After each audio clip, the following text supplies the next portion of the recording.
झाला नाही त्याला हळदी कुंकू लावायची त्याच्या खाली काहीतरी खाली माहिती कसा हळदी कुंकू व्हायला त्याला एक फुल व्हायचं. आता वरती 9 ग्रह आहेत. ते 9 ग्रह म्हणजे आपल्याला आयुष्यभर सहकार्य करणार आहेत. आयुष्यभर जशी आपली जशी गाठ बांधलेली मामाची मुलगी असो नाही तर आत्याची मुलगी असो कोणाची मुलगी असो पण ह्या 9 ग्रहांनी जसं सहकार्य केले तसंच आता इथून पुढे प्रपंचाला शुद्ध आपल्याला स्वच्छ करणार आहे. म्हणून त्या 9 ग्रहांना पहिल्यांदा हळदी कुंकू व्हायचं. हळदी कुंकू वाहत असताना आपण मनामध्ये ओम नमः शिवाय म्हणायचं. ओम नमः शिवाय म्हणून झाल्यानंतर त्यांनाच परत बेल व्हायचा आहे. बेल किती व्हायचा आहे तर 18 पानं व्हायची. प्रत्येक सुपारीला 2-2 बेलाची पानं व्हायची. ओम गंधम समर्पयामि धूपम समर्पयामि अपम समर्पयामि विष्णवे नमः विष्णवे नमः महागणपते विष्णुदेवताय नमः कुलदेवताय नमः ग्रामदेवताय नमः स्थानिकदेवताय नमः. वाची प्रत्येक सुपारीला प्रत्येक सुपारी निवांत होऊ देत मला म्हणजे पुढल्या वर्षी चौरंग वाढायला तर पाहिजे मला.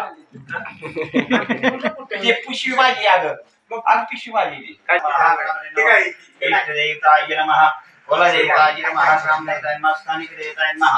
आता त्याला बेल प्रत्येकाला 2-2 पानं व्हायची. बेल कुठे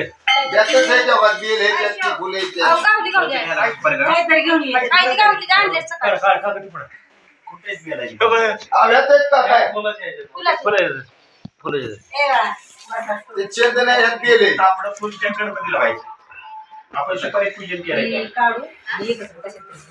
काय करा त्यांना लागणार किंवा बाकीची बेल येतात बशीचं बेलाची पानं काढून देऊ का. ओम महा तिथं बसून आपल्याला 18 बेलाची पानं काढायची. गंधम समर्पयामि धूपम समर्पयामि अपम समर्पयामि नमस्ते 3 यायला काढायचे एक नाही. गंधाक्षरम समर्पयामि धूपम समर्पयामि अपम समर्पयामि विष्णवे नमः विष्णवे नमः महागणपते नमः विष्णुदेवताय नमः कुलदेवताय नमः ग्रामदेवताय नमः ग्रामदेवताय नमः स्वानिदेवताय नमः वास्तुदेवताय नमः लक्ष्मीनारायण नमः नवग्रह शांति देवताय नमः विष्णवे नमः विष्णवे नमः विष्णुनिष्ठान देवताय नमस्तुत्य विद्यासागरा देवताय नमः विद्यानामे देवताय नमस्तुत्य विष्णवे नमः. ओम महागणपते नमः विष्णुदेवताय नमः कुलदेवताय नमः ग्रामदेवताय नमः स्थानिकदेवताय नमः वास्तुनिष्ठान देवताय नमस्तुत्य वास्तुप्राप्ति देवताय नमस्तुत्य विष्णवे नमः विष्णवे नमः विष्णवे नमः. झाले 18. गोपाळ कृष्ण ताटात घ्यायचंय आणि गोपाळ कृष्ण ताटात घेतल्यानंतर आपण म्हणाले विष्णवे नमः म्हणायचं. विष्णवे नमः विष्णवे नमः काय म्हणायचं तो सगळ्याचा बाप आहे. आपल्या सर्वांच्या सर्व आपल्याला सर्व काही त्यांना खायचं किंवा न खायचं त्याच्या हातात आहे. आपण ज्या पद्धतीने वागल त्याच पद्धतीने तो फळ देतो. आपण चांगलं वागलं तर आपल्याला फळ चांगलं सोन्याचा घास देतो. आपण वाईट वागलं सोन्याचा घास सुद्धा मिळून देत नाही. सत्य परिस्थिती. आणि त्याचं नाव एकच नाव घ्या तुम्हाला दिवसभर किती अन्न मिळतंय ते मला सांगा. माझा अनुभव आहे तो सांगतो. गंधम तो गोपाळ कृष्ण ताटात घ्या मग सांगतो काय मला अन्न मिळतं वस्त्र मिळतं पैसा मिळतो झोपायला जागा मिळते अजून काय पाहिजे या ह्याला काय पाहिजे त्याला बारीक दार सोडायची पाण्याची नाही चमचा नाही तांब्याने सोड. तांबा असा करायचा आहे अगदी बारीक दार सोडायची. विष्णवे नमः विष्णवे नमः विष्णवे नमः विष्णवे नमः विष्णवे नमः विष्णवे नमः विष्णवे नमः विष्णवे नमः. त्याला पंचामृत टाका.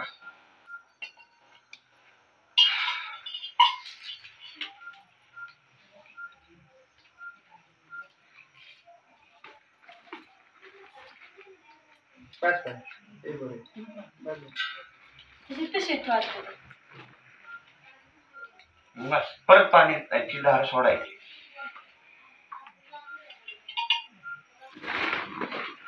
गंधम समर्पयामि धूपम समर्पयामि अपम समर्पयामि विष्णवे नमः विष्णवे नमः विष्णवे नमः महागणपते नमः विष्णुदेवताय नमः कुलदेवताय नमः. गोपाळ कृष्ण पासून वरती ठेवायचं. गोपाळ कृष्णाला 11 तुळस व्हायची.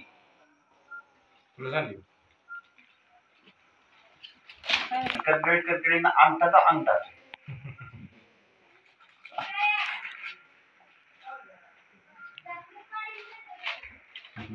आता दोन्ही नारळाला एक एक पळी पाणी टाकायचं आणि तुळशी आल्यानंतर गोपाळ कृष्णाला एक एक तुळस व्हायची.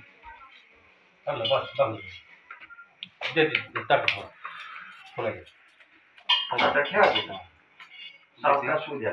टाकायचं तुळस 11 पानं पाहिजे. नाही त्या गोपाळ कृष्णाला गोपाळ कृष्णाला 11 पानं व्हायची.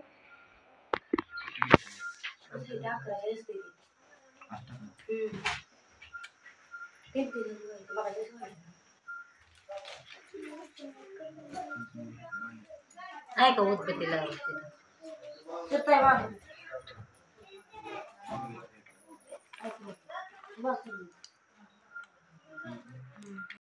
आणि ते झाल्यानंतर दोन्ही नारळ हळदी कुंकू व्हायचं आणि एक एक फुल व्हायचं. सावकाश गडबड करायची नाही.